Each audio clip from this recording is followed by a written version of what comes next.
Bismillahirrahmanirrahim. Bismillahirrahmanirrahim.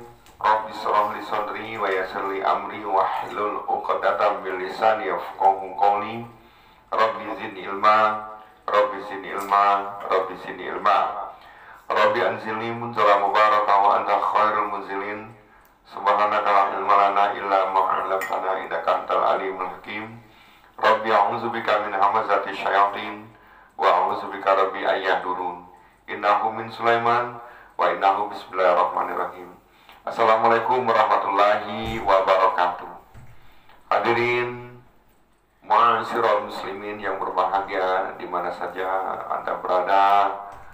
Sebelum kita mulai kajian ini, mari kita baca Ummul Quran. Kita memohon kepada Allah semoga Allah membukakan semua pintu hati kita, sehingga apapun yang kita kaji, yang kita pelajari dapat kita pahami, dapat kita hayati, dapat kita amalkan di dalam kehidupan kita sehari-hari, dan juga kita bisa menyampaikannya kepada saudara kita yang lain.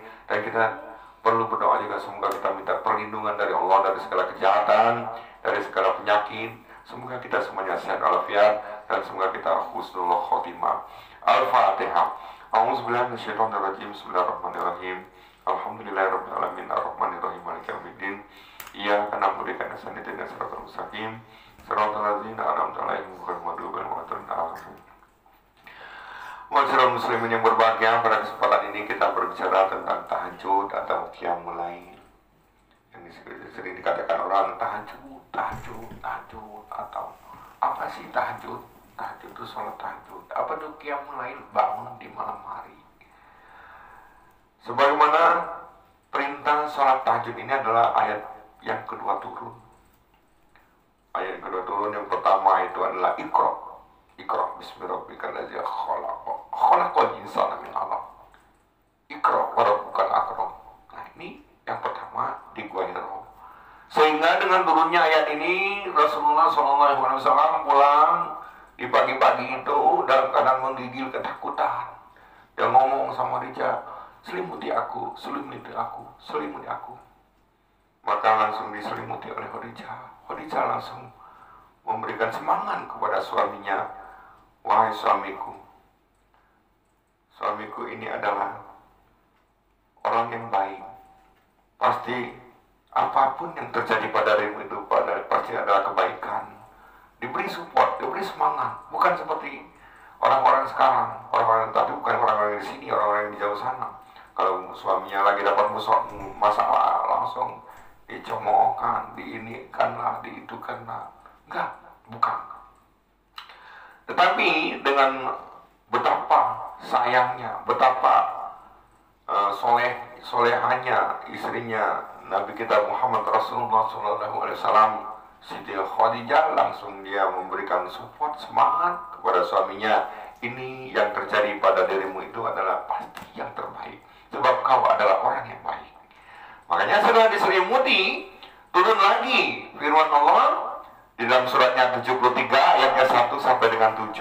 Allah berfirman, A'udzubillahi minasyaitonir rajim. Bismillahirrahmanirrahim. Ya ayyuhal muzammil, qumil laila illa qalila, nisfahu aw inqus minhu qalila, aw zid alayhi warattilil qur'ana tartila. Inna sanulqi 'alaika qawlan thaqila. Inna nasyatal lail hiya ashaddu wat'nan wa aqwamu qila. Innalaka fil nahar sabhan tawila. Sadaqallahul azim.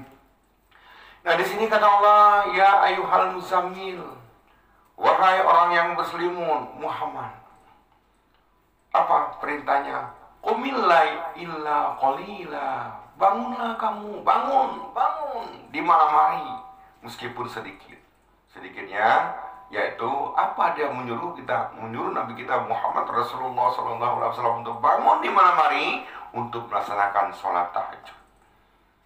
Bangun di malam hari sholat tahajud meskipun sedikitnya paling kurang 2 rakaat 1 witir, atau ditambah lagi kalau nggak kuat, kalau mau ditambah 4 rakaat 1 witir boleh, 3 witir juga boleh, atau 6 rakaat 1 witir, atau 8 rakaat ditambah dengan 3 witir. 8 ditambah 3 berarti 11. Boleh 2 rakaat 1 salam, 2 rakaat 1 salam, 2 rakaat 1 salam, 2 rakaat 1 salam. Boleh juga 4 rakaat 1 salam. 4 rakaat 1 salam tambah dengan witir. Nah ini. Adapun waktunya kapan? Kapan waktunya? Di ayat yang lainnya, di ayat ini, di ayat 3-nya, Auzubillahi minasyaitonir rajim, nisfahu awin qus minhu qalila. Ya, tiganya yaitu 1/2 atau 1/2 atau separuh malam. Separuh malam itu bisa jam 12. Bisa, itu udah separuh malam. Nah, waktunya kita mau melaksanakan sholat tahajud jam 12 itu udah boleh. Kemudian ausid alaihi waratilil Qur'ana tartila, atau kurang dari 1/2 itu. Kurang dari separuh malam itu berarti auzid alaihi, kurangnya itu berarti bisa dari jam 11, setengah 12, itu udah boleh untuk melaksanakan tahajud. Yang lebih afdol lagi adalah di atas jam 12. Di atas jam 12 itu auzid alaihi waratil Qur'an tartila inna sanulqi qaulan sakila. Bisa jam 2, bisa jam 3, bisa jam setengah 4. Sekarang kan subuh itu jam setengah 5. Jam 4 juga masih bisa. Kalau kita mau, kita mohon kepada Allah bangun di malam hari untuk melaksanakan sholat tahajud. Nah, kemudian kita baca Al-Quran yang mudah. Bacalah Al-Quran yang mudah. Jadi nggak usah kita cari yang sulit-sulit. Oh Ustaz, saya belum bisa melaksanakan sholat tahajud. Kenapa? Saya karena belum bisa ayatnya, karena panjang, doanya panjang. Nggak usah. Cukup mana ayat yang kita bisa. Umpamanya kita bisa qul huwallahu ahad, Allahu samad bisa. Rekan kedua qul huwallahu ahad, Allahu samad bisa. Rekan ketiga qul huwallahu ahad bisa. Asal itu Al-Quran. Asal itu Al-Quran yang kita baca itu sah tahajudnya. Mana yang nggak boleh? Yang nggak boleh ya kalau nggak tahajud. Makanya kalau tahajud itu ayat apa saja yang kita bisa, insya Allah. Dengan kita membaca Al-Quran di malam hari itu, insya Allah Allah akan menurunkan perkataan yang berat, perkataan yang berbobot. Adapun dengan kita bangun di malam hari itu adalah salah satu perkataan, salah satu ada perbuatan, salah satu yang kita lakukan itu adalah sangat berkesan, hening, jadi nggak ada gangguan. Adapun kalau kita siang hari, kamu tuh banyak urusan, banyak pekerjaan. Kita mungkin lagi mau apa, mau sholat duha, Allah Akbar, pintung bel bunyi. Kita lagi mau apa, baru mau sholat duha lagi, Allah Akbar, Assalamualaikum.